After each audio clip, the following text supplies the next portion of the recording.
चालाक बकरी की कहानी। एक गांव में एक किसान के घर में शीलू नाम की एक बकरी रहती थी।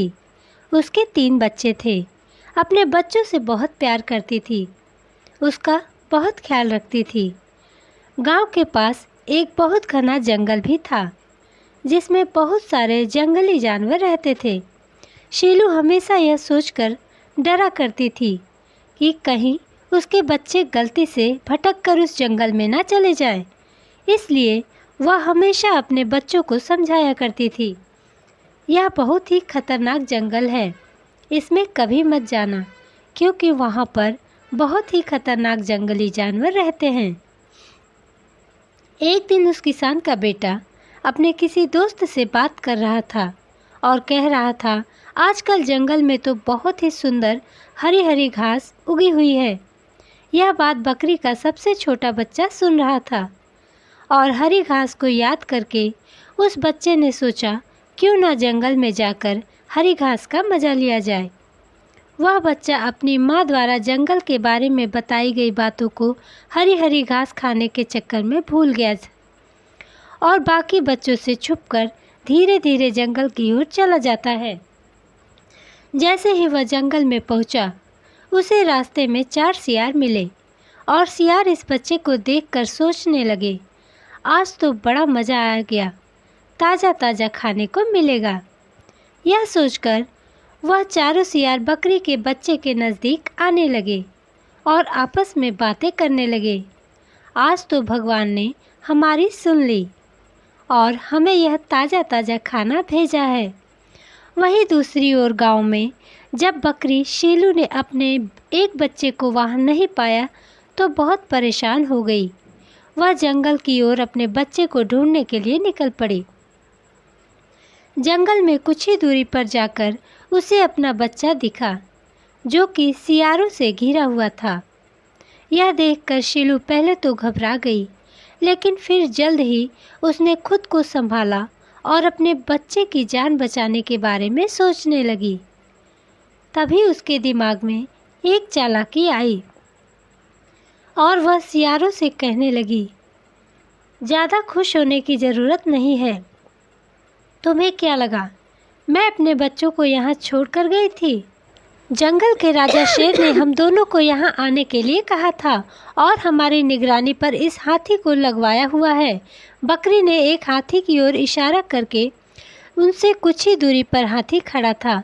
बकरी की निर्भयता से कही गई बातों को सुनकर सियार सोचने लगे, यह बकरी सही कह रही है। अगर हमने बकरी और उसके बच्चे को खाया तो शेर राजा को पता चल जाएगा और शेर राजा हमें नहीं छोड़ेंगे। सियार हाथी को वही कुछ दूरी पर पेड़ के साथ खड़ा देखकर तो पूरी तरह विश्वास हो गए, यह बकरी ज़रूर सही कह रही है, और वह चारों वहाँ से बिना उन्हें खाए ही चले गए।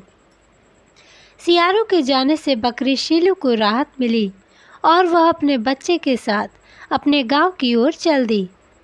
अभी वे दोनों कुछ ही दूरी कदम बढ़ाए थे कि कुछ दूरी से उनकी ओर एक और मुसीबत के रूप में एक शेर आ रहा था।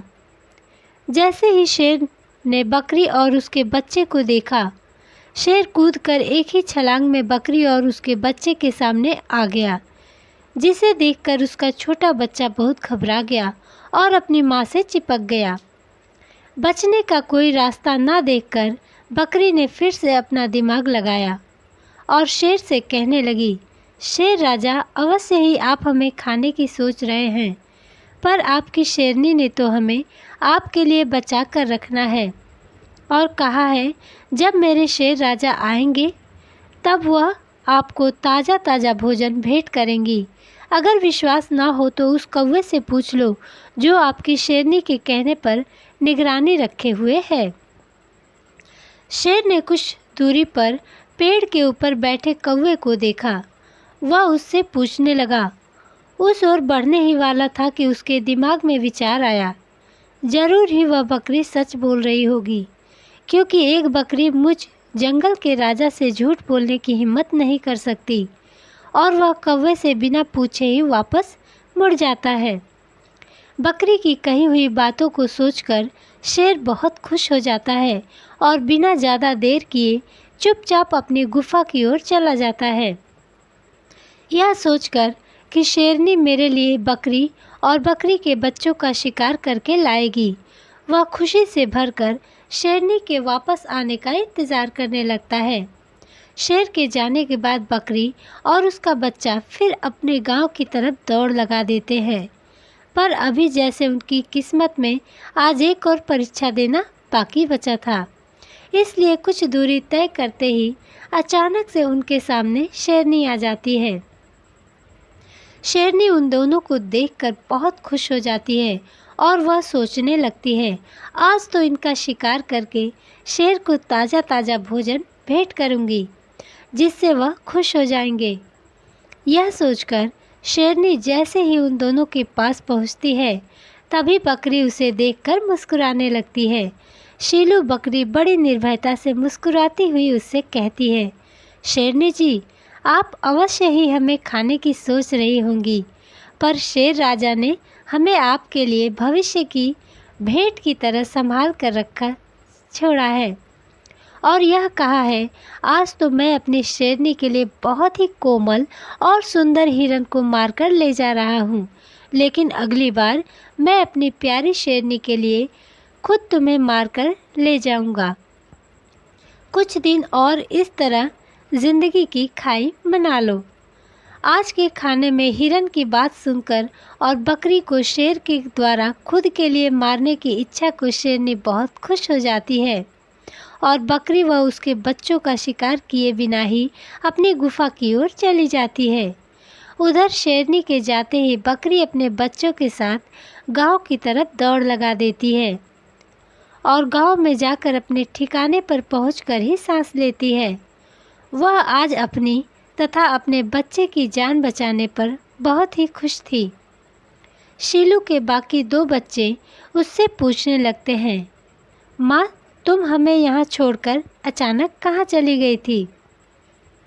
इस पर वह छोटा बच्चा जो बकरी के साथ था, अपनी माँ के साहस की कहानी उन दोनों को सुना देता है, जिस पर वह पूछते हैं कि माँ, तुमने इतने बड़े शेर का सामना कैसे किया? इस पर शीलू अपने बच्चों को बड़े ही प्यार से समझाते हुए कहती है, मेरे बच्चों, जीतने के लिए सिर्फ ताकत की नहीं, बल्कि उससे ज़्यादा समझदारी व धैर्य की ज़रूरत होती है, जिसका सही समय पर सही उपयोग कर हम बड़ी से बड़ी चुनौती का सामना कर सकते हैं। तो दोस्तों, इस कहानी से हमें क्या शिक्षा मिलती है, कमेंट करके हमें ज़रूर बताना।